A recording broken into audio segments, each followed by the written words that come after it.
Câmeras de segurança flagraram um funcionário de creche chutando repetidas vezes crianças pequenas. Ela deve passar um tempo na prisão após confessar.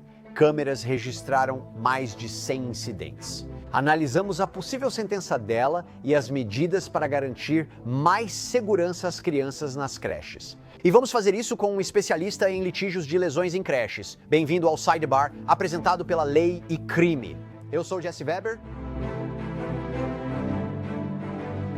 Uma mulher em Lindale, Texas, deveria cuidar de várias crianças em uma creche local, mas em vez disso, ela foi flagrada por câmeras chutando essas crianças repetidamente, chegando por trás delas e dando chutes nas costas. Queria que fosse invenção minha, mas não é.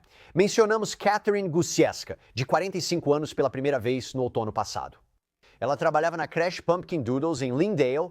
Uma funcionária da creche revisava as gravações de segurança quando supostamente viu Gusieska chutando uma criança de 2 anos na lombar.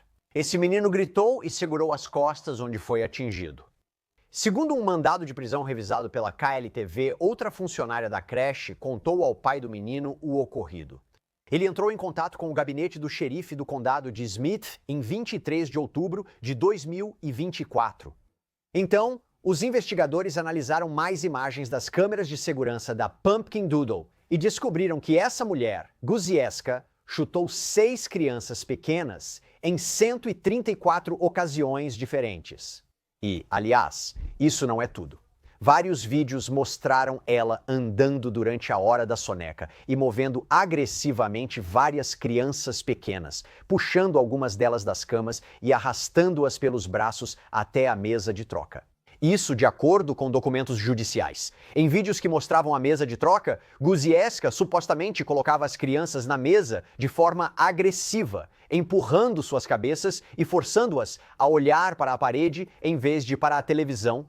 Ela chegou a ser acusada de pisar nas mãos das crianças para puni-las. Um vídeo teria mostrado ela pisando na mão de uma criança, enquanto a criança tentava se soltar. Agora, os policiais analisaram esses vídeos e disseram que as crianças não estavam se comportando mal de nenhuma forma. Elas não estavam sendo indisciplinadas quando a funcionária da creche as machucou. Não que isso fizesse diferença, mas o escritório do xerife disse no depoimento que ficou claro que Gusieska, que as ações dela foram aleatórias, intencionais, não provocadas, de natureza violenta e feitas com o único objetivo de causar dor. E Gusieska não estava naquela creche há tanto tempo assim.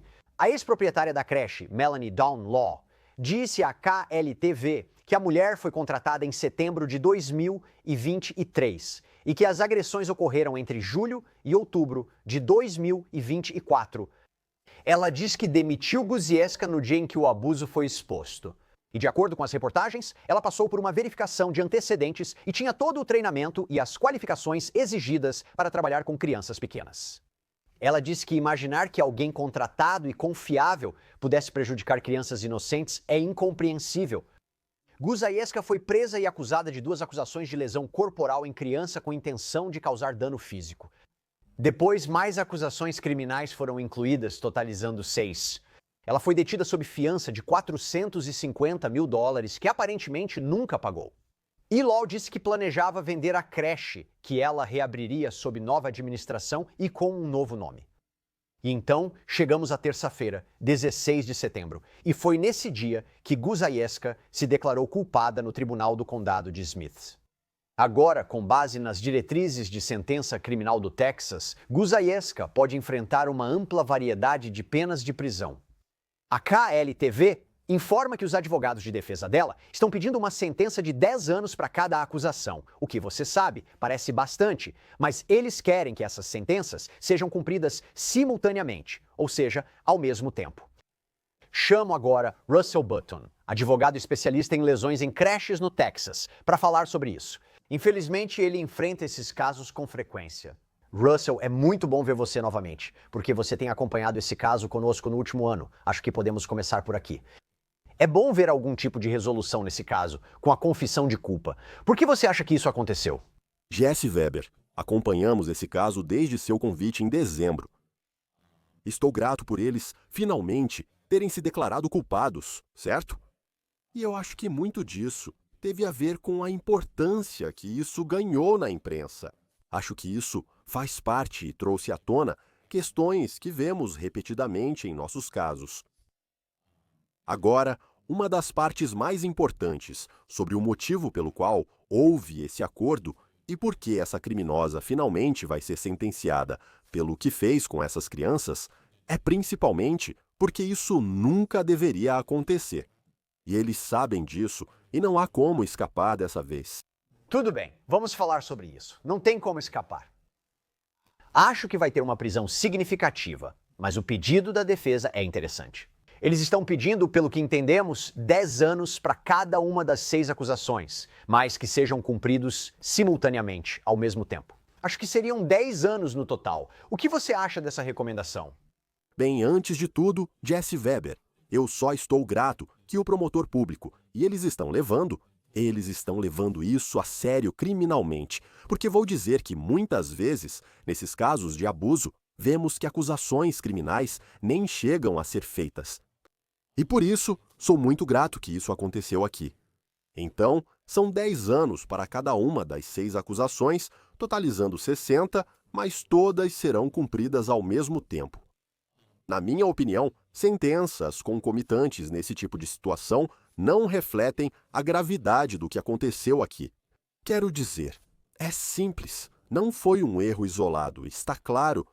134 casos diferentes de abuso espalhados ao longo de meses e meses, com várias crianças diferentes.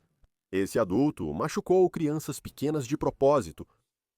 E cada uma dessas crianças e cada uma dessas agressões merece ser reconhecida individualmente, na nossa opinião. Cumprir todo esse tempo de uma vez só minimiza o peso dos crimes individualmente, na nossa opinião, e não leva em conta o sofrimento repetido que essas famílias tiveram que suportar. O que você acha que o tribunal vai fazer? Sabe, o tribunal vai tomar sua própria decisão, não importa o que cada lado dos advogados recomende. Os advogados podem chegar a um acordo dos dois lados, o promotor e a defesa, e o juiz vai tomar sua própria decisão, avaliando a gravidade do que aconteceu em conjunto com os crimes. Espero que o juiz compreenda nossa posição como advogados de creche e lesões infantis diante dos recorrentes casos de abuso que presenciamos. Espero que considerem isso ao tomar a decisão certa para a comunidade. Essa é a questão, certo? Eu me pergunto se ela se declarou culpada porque realmente não havia nenhuma defesa. Qual teria sido a defesa? Sabe, uma coisa é dizer que alguém está cuidando de uma criança, aparecem hematomas e os pais acusam a babá de abuso, mas não há imagens de vigilância. Não há gravação de celular, não há mensagens de texto. É só a palavra dos pais, sabe, contra a palavra da babá ou cuidador. Isso está muito bem documentado. Houve alguma defesa? Eu não consegui pensar em nenhuma. Quero dizer, para ser honesto com você, e nós conversamos sobre isso, sabe? Da última vez que você nos recebeu, bem no início, antes de tudo isso realmente se desenvolver e vir à tona. Não há defesa para isso. E não deveria haver defesa para abusar de crianças e abusar repetidamente de crianças. Felizmente, havia imagens de vigilância que foram realmente preservadas e podiam ser assistidas depois, não apenas gravadas. E você disse que, em certas circunstâncias, vemos isso em creches, quando não há imagens de vigilância e ninguém quer falar sobre o que viu ou presenciou. E com muita frequência, esse abuso simplesmente passa despercebido e nada é feito a respeito. E então, vemos algo pior acontecer mais tarde. E nesse caso, por que isso não veio à tona antes? Por que teve que chegar a esse ponto? É uma das grandes perguntas que gostaríamos de ver respondidas em algum momento neste caso. E voltando a um ponto, creches são obrigadas a ter câmeras de segurança. E se são, existe uma frequência mínima para a revisão dessas imagens? Sabe, Jesse, isso é a principal questão que vemos nos nossos casos e ficou muito evidente neste caso aqui. Neste caso aqui, fica muito claro que as câmeras de vigilância não conseguem proteger as crianças sozinhas, certo? Alguém precisa realmente estar monitorando elas. Sabe, isso volta para o velho ditado: de que adianta tê-las se você não as usa? Agora, Elas são ótimas depois do fato, o que é excelente para este caso criminal, como mostrado aqui, e para quaisquer processos civis que venham a seguir, além de servirem como um alerta para que os cuidadores não façam essas coisas ruins com as crianças. Essas crianças sofreram várias vezes porque ninguém na creche revisava as filmagens regularmente. Atualmente, o Texas não exige que creches tenham câmeras. Também não há regras sobre a frequência de verificação das filmagens. Estamos ativamente defendendo e trabalhando para que todas as creches sejam obrigadas a ter câmeras de vigilância e que essas imagens sejam gravadas. E além disso, é apenas uma supervisão normal de uma creche quando eles têm câmeras, não importa quais sejam. Elas devem ser verificadas regularmente ao longo do dia, Jesse Weber, para responder à sua pergunta sobre isso. Agora, não esperamos que alguém necessariamente fique sentado lá, olhando para a câmera o dia todo, mas não deveria haver a oportunidade de um cuidador ficar sozinho com as crianças sem ser visto e supervisionado, permitindo que ele abuse das crianças mais de 134 vezes ao longo de vários meses. Mas isso também indica outra coisa. Com base nas informações, quando a outra funcionária ligou para o pai de uma criança pequena sobre o que ela viu na câmera, foi o pai quem entrou em contato com as autoridades, embora a dona da creche tenha dito aos policiais que entrou em contato com o Serviço de Proteção à Criança e com as autoridades quando soube do que aconteceu. Isso envolve o que é considerado denúncia obrigatória para funcionários de creches. Como você diferencia o que pode ser uma questão interna, como necessidade de requalificação, do que é um comportamento criminoso? Sim, é tudo aqui. A lei do Texas é muito clara. Funcionários de creches e todos que trabalham em creches são obrigados a denunciar em Texas. Eles são obrigados a denunciar suspeitas de abuso imediatamente ao Estado e às autoridades policiais. Se você vê algo, tem que falar algo. Simples assim. Ponto final. Sem discussão, beleza? Esta creche, seus funcionários, o diretor e o proprietário falharam com essas famílias ao não agirem imediatamente diante de suspeitas de abuso, inclusive Jesse. Eles nem precisam realmente ter visto o que chamariam de abuso. É abuso suspeito. Isso ocorre frequentemente em casos de abuso físico e sexual. Temos casos ativos em que isso é muito relevante. E você mencionou o aspecto do treinamento nisso. Essas creches devem treinar sobre o que é uma infração que precisa ser denunciada quando acontece na creche. E vemos que os cuidadores, quando tomamos os depoimentos deles o tempo todo, não faziam ideia de que o que viram, o que testemunharam, o que relataram verbalmente à administração, o que a administração até sabia, deveria ser denunciado. Isso é alarmante, porque muitas dessas situações poderiam ter sido interrompidas imediatamente, antes de continuarem por meses. Essa responsabilidade, Jesse, não é opcional. A lei é clara sobre isso. Não é uma opção escolher se você vai ou não denunciar. E o fato de que um pai teve que ser informado por um funcionário e foi o pai quem fez a denúncia é simplesmente devastador para todas as outras situações por aí que não são denunciadas. Isso é o mais alarmante. Quero deixar algo claro. O fato de Guzieska ter se declarado culpada, e sim, essa é uma grande história. Tentamos dar destaque a isso aqui no Sidebar, trazer conscientização sobre o assunto, conscientizar sobre o que pode estar acontecendo em outros estados, em outras famílias. Mas se ela tentar trabalhar em uma creche no futuro, em outro estado, sabe, digamos que ela pegue 10 anos, saia, ela precisa ser sinalizada em uma verificação de antecedentes, certo? Só quero deixar claro, você vê alguma possibilidade de ela voltar a cuidar de crianças? Caso alguém não tenha ouvido essa história ou acompanhado as notícias, existe alguma possibilidade de ela voltar a cuidar de crianças? Com certeza, espero que não. Qualquer creche que a contrate está sendo muito negligente, já que informações sobre ela podem ser facilmente encontradas em uma pesquisa no Google, verificação de antecedentes ou checando referências. Então, para responder à sua pergunta específica sobre isso, ela pode Vemos sempre creches que ignoram a verificação de antecedentes, não checam referências, nem fazem uma simples busca no Google. E elas contratam criminosos sexuais conhecidos.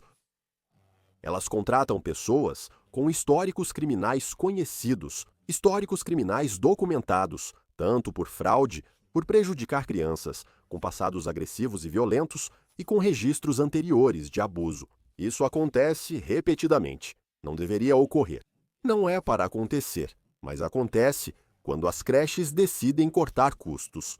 Então, o importante é que existem regras que as creches devem seguir. Elas devem checar antecedentes criminais, registros de agressores sexuais e históricos prévios de abuso ou negligência. Elas devem checar referências, mas a creche precisa realmente cumprir essas etapas sem pular nenhuma. Então ela não deveria poder trabalhar novamente. Mas isso não quer dizer que uma creche não faria isso. Espero mesmo que ela não fique perto de crianças. Isso é um pensamento tão assustador. Outra coisa também me chamou a atenção, já que falamos de coisas assustadoras. Na sua experiência, se ela não tivesse sido pega, esse abuso poderia ter escalado para níveis inimagináveis? Apenas com o que sabemos, sim. Quando vemos pessoas, nesses casos, que são cuidadores, que são diretores, que estão ao redor de crianças, e elas têm dentro de si a capacidade de fazer isso com uma criança que não pode se defender, que não pode falar por si mesma. Essas crianças tinham apenas 2 anos de idade. Quero dizer, colocar as mãos em uma criança de forma violenta e agressiva nessa idade e fazer essas coisas com essas crianças. Essas não são pessoas que conscientemente se afastam dessa situação e dizem: sabe de uma coisa, eu simplesmente não nasci para estar perto de crianças. Elas vão continuar fazendo isso até que alguém diga e as afaste dizendo: não, isso não é aceitável, e as responsabilize totalmente, assim como todos ao redor que permitiram que isso acontecesse. Porque essas coisas continuam acontecendo por meses e meses e meses, com centenas de incidentes. Então, isso poderia ter escalado. Poderia ter ficado ainda pior do que isso. E isso teria continuado até que alguém finalmente colocasse um fim nisso, ou até que algo realmente trágico acontecesse e uma criança sofresse ferimentos catastróficos ou, infelizmente, fosse morta, como já vimos nesses casos. Sim, isso continuaria até ser interrompido, mas o pai denunciou. Sim, você falou sobre ter 2 anos. Não há como ser mais indefeso ou vulnerável que isso. Mas, felizmente, eles saíram disso com apenas, hematomas leves a moderados. Digo apenas, mas é horrível. Porém, segundo o xerife do condado de Smith, poderia ter sido pior. Você acha que essas crianças vão se lembrar do que aconteceu com elas? Você questiona o impacto do abuso no desenvolvimento emocional ou mental delas? Você é advogado e sempre discutimos sobre o dano ou prejuízo em processos judiciais. Fale comigo sobre o que, na sua experiência, você vê acontecer com crianças que são abusadas desde pequenas. Sim, essas crianças sabem disso.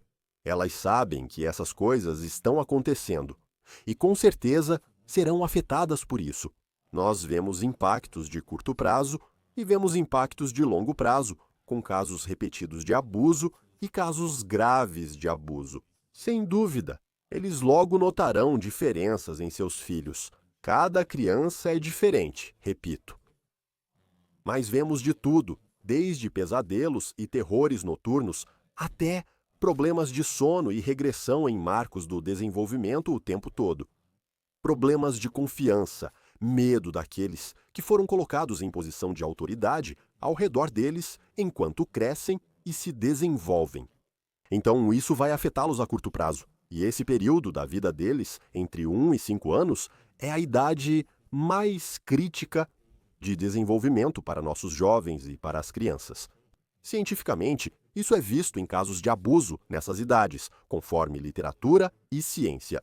O que observamos diretamente nessas famílias e casos é muito claro. Essas crianças vão precisar de apoio contínuo para lidar com suas experiências e seguir em frente de forma saudável. E elas vão superar isso. Algumas delas vão superar isso, e outras, isso vai afetá-las para sempre de várias maneiras. E elas talvez nunca consigam entender de onde vem esse comportamento, mas os pais e todo mundo ao redor vão perceber claramente. Você citou casos. Encerramos aqui. Os pais dessas crianças têm recurso legal contra a creche? Se sim, como funciona? Sim, isso foi algo que discutimos da última vez, em dezembro. Há 3 aspectos em todos os casos de lesão em creche, correto? E casos de abuso. O principal é a investigação do Estado, THHS, e Department of Family and Protective Services, e é aí que eles vão e analisam o aspecto administrativo, quais eram os requisitos dessa creche e se houve alguma violação. Isso foi feito aqui. Depois, você tem o aspecto criminal para qualquer ato criminoso, que está em processo de conclusão aqui, felizmente.